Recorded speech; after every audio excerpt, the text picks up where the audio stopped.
All right, good to be back with you here on Monday. Looking forward to this next opportunity, but certainly you do want to address Saturday. Much like I talked about post game. It was, a lot of credit goes to Oregon certainly, but I think there was shortcomings on our end that allowed that game to get lopsided too quickly. Our inability to run the ball, establish any kind of run game, stay on the field on third down offensively, defensively, just not disrupt them enough to get them off the field. And then special teams, we didn't flip the field over. And in particular the sequence where we had a good punt, we had flipped the field over, we get a penalty, we come back and get the punt blocked. That was a 71-yard change in field position just in that sequence, and the game was 14-0 at that point. So a lot of things to learn from in that game. I thought our guys, stayed in the fight, I suppose. Kept going after it. And that's something to build off of. But by and large, it's a game where we didn't ultimately do the things that we had hoped we could do, and it was going to be a real hard task anyways. So then you do a few things that are within your control to allow them, to make plays, get field position, etc. It made for a long day. I know it was the first opportunity for a lot of our guys to be in new roles, and that experience will suit them well. It's in some ways it's better to be tested like that right out the gate than to have this missense of where you're at by playing a team that isn't quite the quality of Oregon. So, we gotta utilize what we saw in that film. It's not just what happens on a Saturday; it's what happens every day in practice that I know we can continue to improve upon. Just pure fundamentals. Against a team like Oregon, you slip in your fundamentals, whether that's pad level or leverage, it's going to be really hard anyways. And then you do that, it makes it that much harder. But ultimately, I do think our guys grew out of that day, and we obviously look forward to this next opportunity to come back home and play another excellent opponent in South Dakota State. We certainly have history over the last 4 years playing them 3 times. Once here and back in 21, the semifinals, twice over there in Brookings. They've been at the top, beyond obvious, being a 2-time champion, 2-time semifinalist just in these last 4 years alone. They've had plenty of turnover this past year with Coach Rogers leaving and Coach Jackson coming in, players leaving to some extent, but they return a lot of guys too at the same time that have been in that program. And Coach Jackson having been there, Coach Eisness on the offensive side, Coach Bergstrom on the defensive side having been there, even though they had as much change as they did, I do feel like there's plenty of continuity just with how they've done things, how they've positioned this program to be where it's at, and that's a perennial championship contender. I know offensively you have one game to look at now versus taking this big huge snapshot of last season.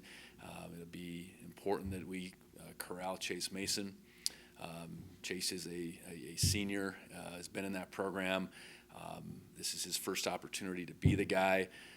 I remember him back from the recruiting days when I was at Wyoming, recruited him. He went to play baseball initially at Nebraska. He's come back to South Dakota State and commend him for staying there as a backup to Gronowski those couple years. Last year he was a guy that was on the field plenty, rushed 46 times for over 460 yards. On Saturday against Sac State, he threw about the amount that he threw last year, though, and he was impressive. He was 17 to 23, just about 200 yards passing, good command. His athleticism certainly showed up in being able to get out and run at times. So first and foremost, he's going to have to be a guy that we corral because he is a dual threat. Julius Loffridge, transfer from Fordham. He's an impressive running back. They've had impressive running backs all these years, and he's a bigger version maybe of what they've had. It was real real successful. The first day out, his Fordham days, he rushed for over 3,000 yards, rushed for over 150 the other night, and it's a mixture. He can certainly go inside, outside. So those two guys offensively are the guys that you point to. I know receiving-wise, it's a receiving core that's, I think, developing. I think they have some athleticism there. So to look at one game and say it's this guy is going to be the guy, I think they've just been able to really do it with a really solid group over the years, a talented group, and it appears they have that once again. Offensive line-wise, turnover there too for them, but they're two returning starters. There's two tackles, and both those guys are really good players, Christensen and Hagen. Flipping over to defense, I was really impressed with how they played against Sac State, and that's more a compliment to South Dakota State than it is anything else. Whatever the expectations for Sacramento State were, South Dakota State squashed those in a hurry. They held their running game down to almost nothing. And in a game where the score didn't really get away from Sac State, they took the run game away, and ultimately Sac State didn't get to 200 yards. I think they were 2.6 yards per play, put just the 3 points up. So awfully impressive performance on defense. With a bunch of new starters, but a lot of guys that have played for them. You look at their front, one returning starter, but all those guys have played a bunch. They've been really good about playing a ton of guys in their front, and that experience shows when you turn to get one returning starter, but all those guys are really capable. I thought their linebackers and safeties filled really well, tackled really well, and that's been the story when we've played them really, each of the last three times. And then their corners have good length and can cover out there, so they can be that aggressive style of defense that they've been and not look that much different, even though they've had the coaching change they've had. In bringing Coach Jackson back, a lot of history there. I know we saw Coach Jackson last year as Idaho's, or last 2 years, I guess, or last year as defensive coordinator for Idaho. I think it was just last year. And then, Coach Bergstrom, he was the coordinator back in 21 when we saw them. I know Coach Eisnes on the offensive side goes back a little further, but a lot of history there too. So, really experienced staff. They're going to be well coached, and so a lot of respect for what they're going to be capable of, and really looking for the opportunity to play at home. Gold Rush is always a scene. It's an event, and beyond that, this is going to be a tremendous game. So excited about that, and with that, I'll open up for questions. How much do you think a game like this can kind of set the tone for the rest of the season, if at all? Well, it's the next one up, and one game against Oregon wasn't going to make us no different than if we play well in this game. That's not going to guarantee anything, but it's got we got to right the ship, I think, for sure, and no better opportunity than to be back home and to be playing against a really good opponent to really sort out who we are, because it's our hope that that performance at Oregon is not who we are. Regardless of how well Oregon's going to do, we need to be better than that. So that's the charge this weekend. We got to play better and set the tone, right the ship, whatever you want to say. What the inability to run on Saturday? How much is that due to their front or other factors? Oh, I think it probably starts with their front, but our ability to not allow penetration is in some case our ability to not allow that to happen. It's getting off on the ball in a loud environment. It's being able to communicate. It's being able to see what's in front of you, and make those really quick determinations against really quick players, not just big players, quick players. So I think it goes both ways. It wasn't going to be easy by any means. It was going to be a real challenge to run the ball against them.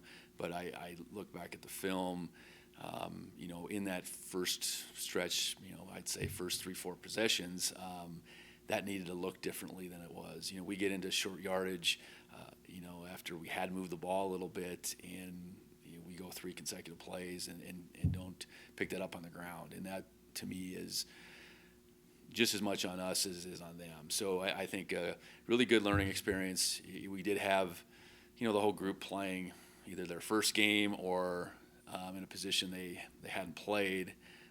And we practiced that way really all week, though. So, that's not an excuse, but it's hopefully to say, okay, because it was that first opportunity against a really good opponent, can we take that, learn from it, and be much better the second time around? How did you feel like Braden Zimmer did in his first start? I thought Braden did all right. Yeah. We left camp thinking Braden could be a starter. Likely wouldn't have been, but he held his own out there. There was a few plays where his size and just understanding what he's got to do at a little bit lighter weight means, but he's got long levers too that make it hard for those going against him. So was pleased with that. I don't think the opportunity environment was too big for him. And then similarly, I guess anything stood up from Justin's play on the offense? Yeah, I thought Justin Lamson played a really, really solid game for the first time out. He wasn't perfect, but he made quick decisions by and large. I know we took a couple sacks that, I think in hindsight, he just gets rid of the ball instead of trying to maybe extend it. I know one was even a screen. But by and large made quick decisions, threw the ball accurately for the most part. I thought more than anything, it became clear that Justin, in that environment can lead us. And not that I didn't expect that, but he becomes clear there. And again, I talked about his competitive nature. I think that was really evident all the way down to the end. And our ability to score there didn't mean much in the grand scheme of things, but it did mean something. I think that we could cap it off, we could finish a drive, and I think we can carry that forward. So really pleased with Justin. I know he's just going to keep getting better as his comfort level and his experience within our offense continues to pile up. His connection with Taco was front and center, I guess. A couple days removed from the game. What can you kind of say about that and building off of it? Yeah, I think the play calls, the ball just found Taco, and that's going to be something that I think we'll see over and over again. I don't love that half of our catches, I guess, were Tacos. I think we have to be able to distribute that, but it's just the way that kind of went. And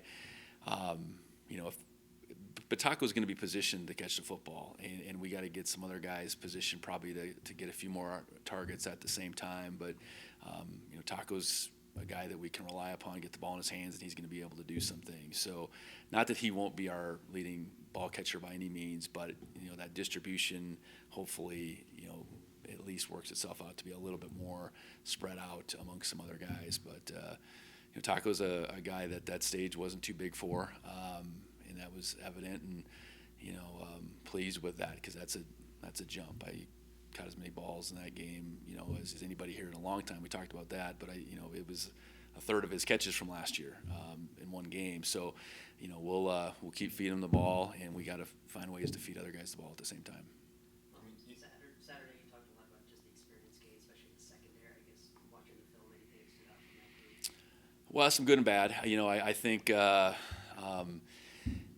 group of guys that generally was positioned well. The ball didn't get behind us except for the one time, and we were in zone coverage on that one, and that was a coverage bust more than was a guy getting beat, which is neither. I mean, doesn't make it excusable by any means. But as far as those guys being able to keep the ball in front of them, make good decisions, that part was good. Now, some guys good, sometimes good tackling, sometimes poor tackling, and with those guys that are not as big in stature, they're going to have to figure that part out.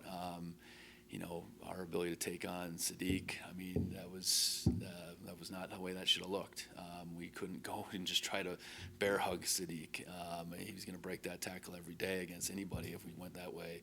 I know we missed a couple others on the perimeter, but then we made some too. So, the growth of that group of corners, there's 3 freshmen and there's Takari Carr who hasn't played much, needs to happen at a pretty quick rate, and that was a tall task that first game out, and again it was some good, some bad, and we need to grow out of it. Any injury update? I know Neil and Taki are still listed as starters. Yeah, so that indicates no real update, and that's just being completely honest. It's Labor Day today, and we don't practice till later today.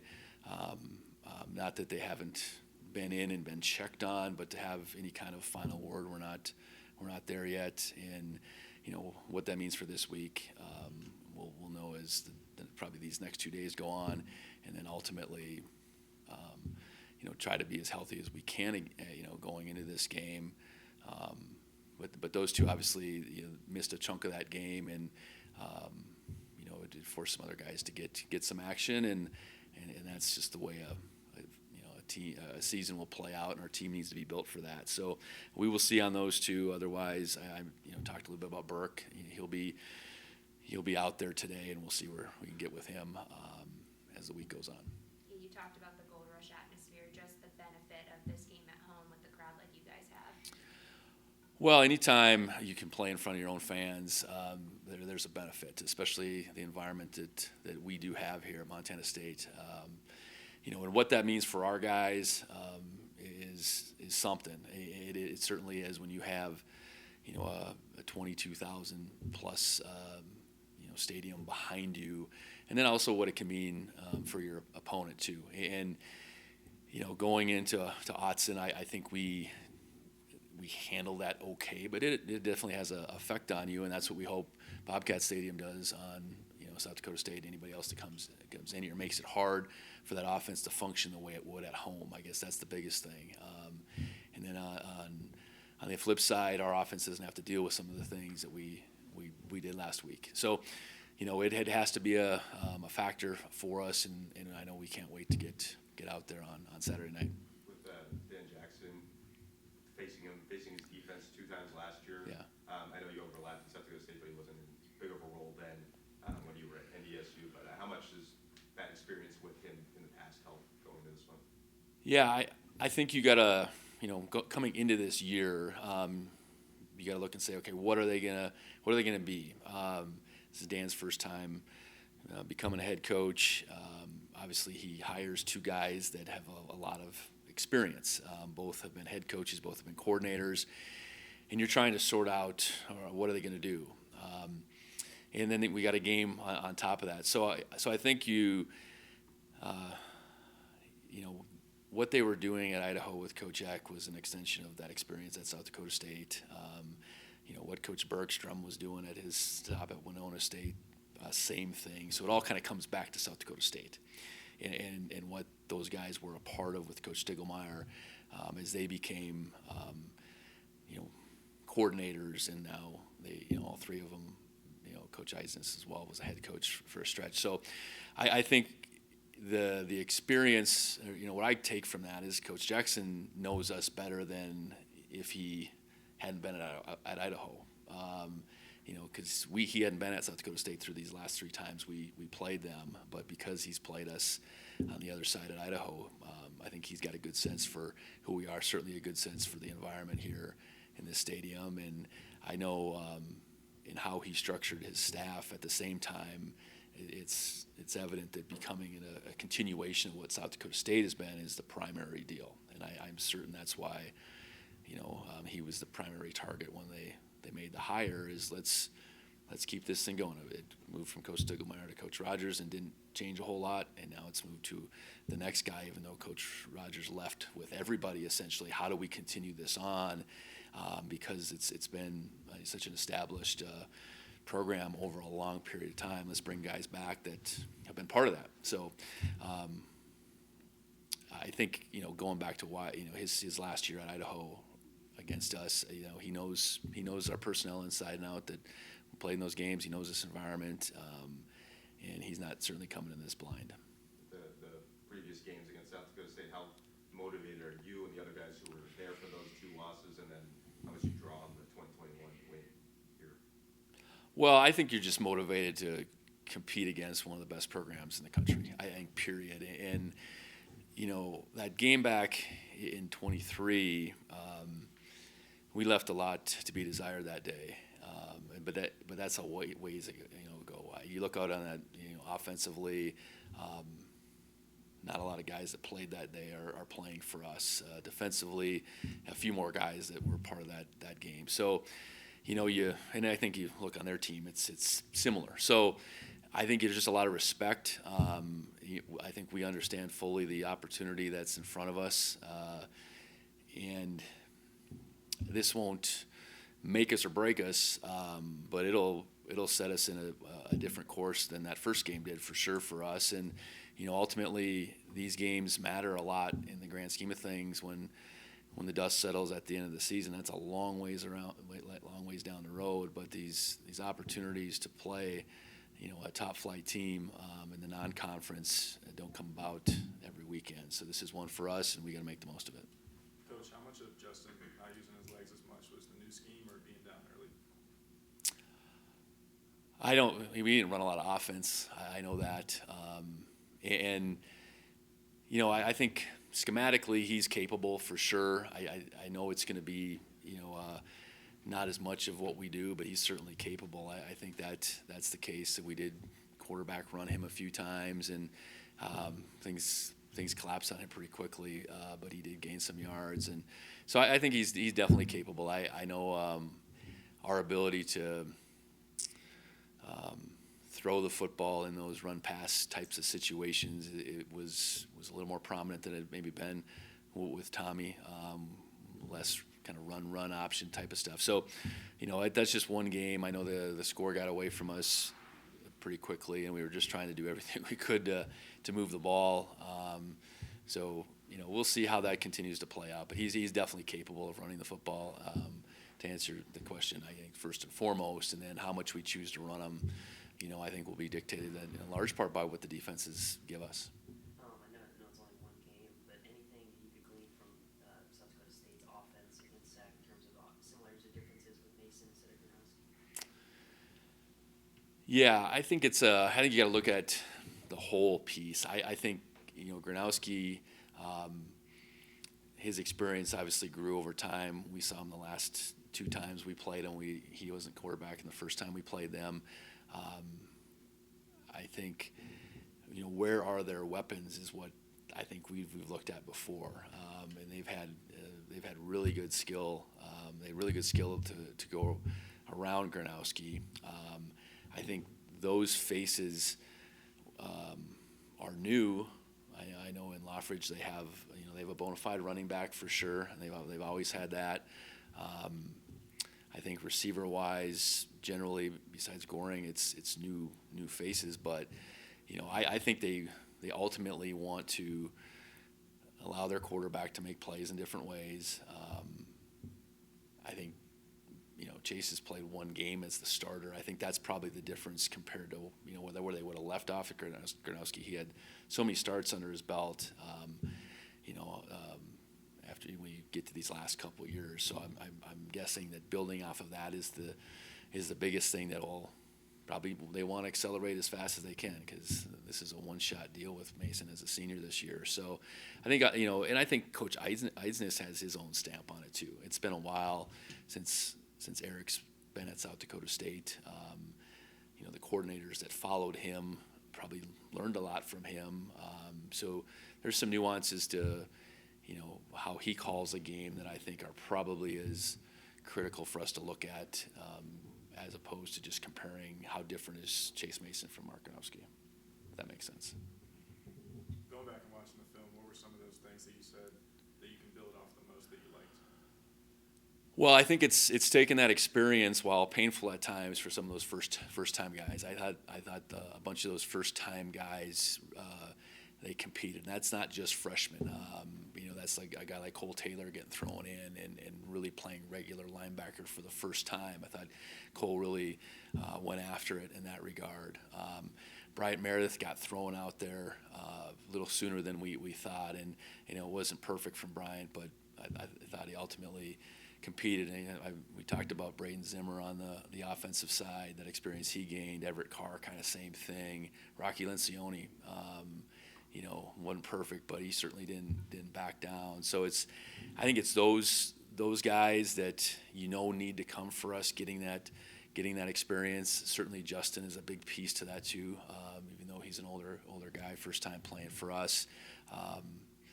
So we need to grow, and that was going to be evident no matter who we played this first game. And you maybe get put to task a little bit more playing Oregon than anyone else, and that's okay. That's the way the schedule played out. So I'm excited about those guys being able to continue that growth. Okay, first game's behind you now. Where can you go from here? And I still think we have a ways to go, but that game 1 to game 2 improvements I always talked about. And it's the biggest thing is you haven't played against anybody else in a long time, and you haven't probably played. We tackle and we scrimmage here and there, but you don't play it out as a game. So there's nothing like how a game tests you, and we need to be able to take another step forward going into this game. Coulter, do you have anything? Coach, can you hear me okay? Gotcha.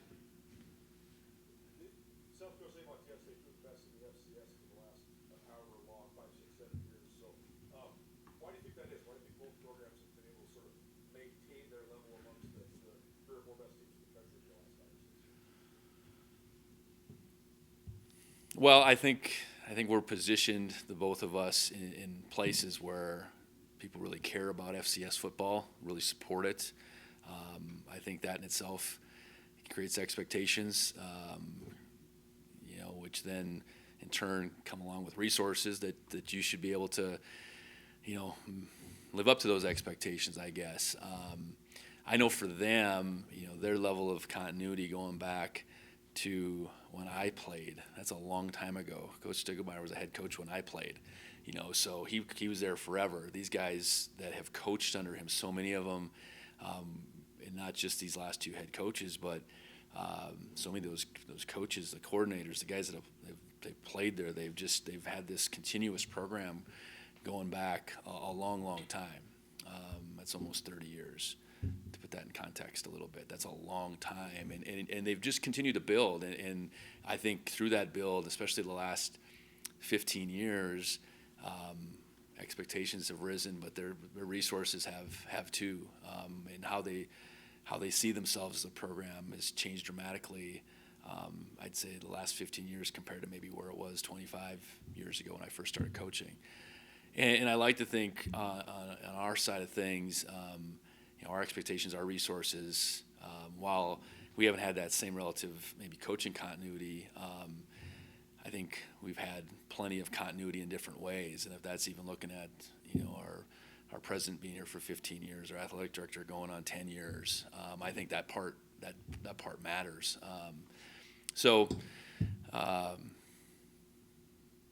I think it's, again, 2 places where football, FCS football matters.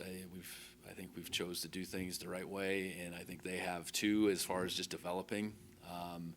And that's not easy, especially now in these days, this day and age, to choose that route.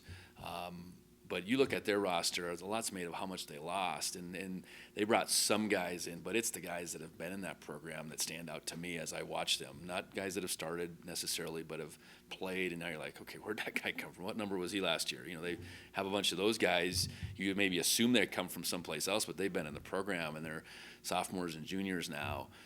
And that's the way we've chose to do it too. So I think there's something to that that's similar between the 2 programs as well. Jimmy Rogers' defense looked a lot like Coach Stig's defense. I know it's only 1 game of sample size, but is Dan Jackson's defense similar, or how much different are they defensively than the last couple? I would say 1 game it looked pretty similar. Sound, attack style, aggressive. Going to make things hard on you running the football. It wasn't that Sac State didn't try, and Dan was a defensive assistant. Berge was a defensive assistant, was co-coordinator with Jimmy. Jimmy became head coach. He still has hands in the defense. So, I really see this is South Dakota State's defense more than it is Dan's defense, Jimmy's defense. This is South Dakota State's defense, and it looked very similar. You mentioned Mason, but he seems similar to Gronowski a little bit, but also way different in certain ways too. He's a great athlete, so how much does that put pressure on you guys defensively? Yeah, I think more so than Mark. I think is you got to keep him corralled, and that's just one little sample size. He only threw the ball 26 times last year, so really he wasn't really playing quarterback there. He was coming in and he rushed the ball 46 times, like I said, and was highly productive on that end of things. But this is his first game playing quarterback, and I'm sure Coach Eisnes is trying to play to his talents the best he can and make it his own, I guess. But he's a big, impressive looking dude. He can really sling it, and he's fast. If they got him listed at 240, he's big and strong. And I think what they can do in the run game with his physicality, I think is a little bit different than what they're able to do with Gronowski now. The lengths at which they could go in the passing game with Gronowski's just experience, I think, was maybe a little bit different. But it's not that Chase Mason has the ability to throw it all over the yard. He can really sling it. And the ball gets out quick, and so again, I mentioned it before. It isn't just about Chase. It's about who are their playmakers around him. You think about the experience that we saw back in that succession from 21 to 22, 23 in skill positions. They're just kind of starting over there for the most part, with receivers and tight ends. Goring's played a bunch. I know that, but those years it felt like they had 2-3 guys in that core, returning with production every year. So there's a little bit of developing that group, I think, as much as how this is going to play exactly to Chase Mason's skill set. You mentioned Cole Taylor and how well he played. I totally agree with you. I thought he played awesome.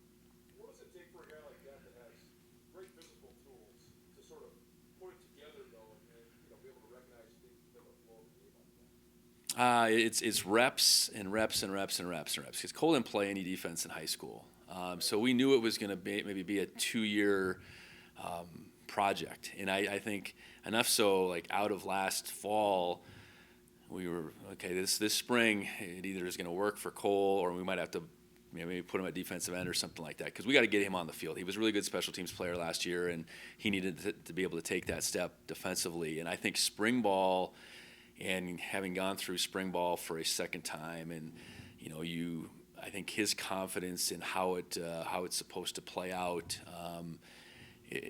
just built. And then he really had a fall camp on top of that spring that took that growth to another level. And now what a game can do for him, that's hard to quantify. It is that step, though. It's all those lumps those guys take in practice and not doing things right, not seeing it consistently. And then it gets clicking so you can play faster. But then it's the game experience that takes that confidence to another level. So Cole's not there, but boy, that was a huge step for him on Saturday. It seemed like he recognized things so quickly, though, on a pretty quick trigger, and he also seemed like he's pretty fearless. I think that comes to him. Yeah, I think that combination is all come together. He's really intelligent, knows the game, playing quarterback all those years, can be really aggressive, but what does that even look like? When should I pull my trigger, so to speak, on things? So that was a process. I think getting him from being a processor, a thinker out there, to being more of a natural reactor, I think has been this transition, different for him, having not played any defense than maybe a guy that's played all this linebacker, or whatever, coming up, played linebacker or safety. So maybe a lengthier of curve here as these first couple years have gone for him, but the athleticism, the size, that's why we chose to do what we did and present that to him in recruiting, to become this linebacker. And I think right away he's like, "What are you talking about, Coach?" Well, we see it in you. You may not see it in yourself. It might take some time, but you work hard, you'll make that transition and get there. And that was a huge step for him, to continue to put it all together. Also writing something about Tate Dowler this week, and Coach Allen was talking about how they had a conversation of Dowler sort of staying in it as a leader even when he was out. And that seemed like he really kept it in with the team, and Yeah, I think first and foremost, just the example. I think it was perfectly clear to anybody on this team and this organization that Caden is doing everything he can to put himself back in position. And I even know that transition for Caden, whatever it would have been, end of September last year, that is not easy. It wasn't the first time he'd been injured. Am I going to go through this all again? And he flipped that switch pretty quickly. And maybe because he had been through it before, he knew he could get on the other side. But I think that example, through last fall, and I'm certain his connection with his twin brother and staying in, those two are so close that's this natural draw for him back to the group, back to the the core of this team. But it's also they're different personalities at the same time, and I think Caden, in the off season in particular, you could tell made another jump just to get out in front a little bit more, and that's what he is. I know coming out of West, I don't think any of this personality, this leadership would have surprised his coaches there, and unfortunately, there's just been the injury bumps in the road for him, and but his ability to persevere, his work habits, his no nonsense approach, but his also this ability to be this great teammate is why a guy like him who hasn't played a ton is elected a captain. He and Taco, you said they're so close. Some twins have like this crazy sibling rivalry. They seem like they are just one of the sort of locked in it. I mean, is that something across the thing? Yeah, but they're the first ones that want to get after each other too. So that probably, that's like brothers are too. So, I think they've had this unique. They have this unique ability to depend on one another. And you think about how their careers have gone. Their injuries haven't overlapped, but they've both been injured. So that level of support is one thing. But I think it's just on a day-to-day basis. I think they were brought in this world to support one another, and I think they would both agree with that. Last thing, that Oregon team was so impressive, and so I mean, you're not going to see a guy like Sadiq again, or a lot of guys don't, and that's probably the best you can see. But you're seeing a great team on Saturday too. So how do you sort of use we're never going to see a monster like this again, but we also have a really good team coming to Bozeman. Well, it's just that. I think better have a high level of respect for what this team is capable of and who they are, and not try to even draw any lines. Just this team has guys that can play football. They have a committed championship mindset, unlike too many programs in this country. And I think on top of that, they have this chip on their shoulder because they lost a lot. They lost their coach, the coaching staff, the whole group, a bunch of players. But this committed group stayed. They brought in coaches who knew the program. So expect nothing less than this team is going to be hard to handle. And I think flipping on that film of theirs from Saturday night, I think you can see that. So it's not like our guys are going to say, yeah, right, coach. They're going to watch that film from Saturday against Sac State and say, okay, yes, I see what coach means. And we always have to be about each and every opponent can be their very best, and that's going to be a lot for us to handle. So what do we got to do for ourselves to be our very best continually? And that's where the bar for this team has been set, and how do we take a step forward is probably the most important thing, again, regardless of who we play. But this is obviously going to be a big challenge based on what they're capable of. Coach, you mentioned the passionate fans. A student here is so passionate, he's getting ready to walk 46 miles to follow through on a bet placed ahead of the Oregon game. Any advice to him before he sets out on that, and what do you enjoy the most coaching for such a diehard fan base? Well, I'd say careful what you bet, for one. Sorry we didn't hold up our end on that deal, but appreciate him sticking to his word. I think in the grand scheme of things of college football, the percentage of places that have a fan base like ours, and it's on a relative scale as far as, our stadium only holds so much compared to the next place maybe, but, we're up there, and I don't take that piece lightly.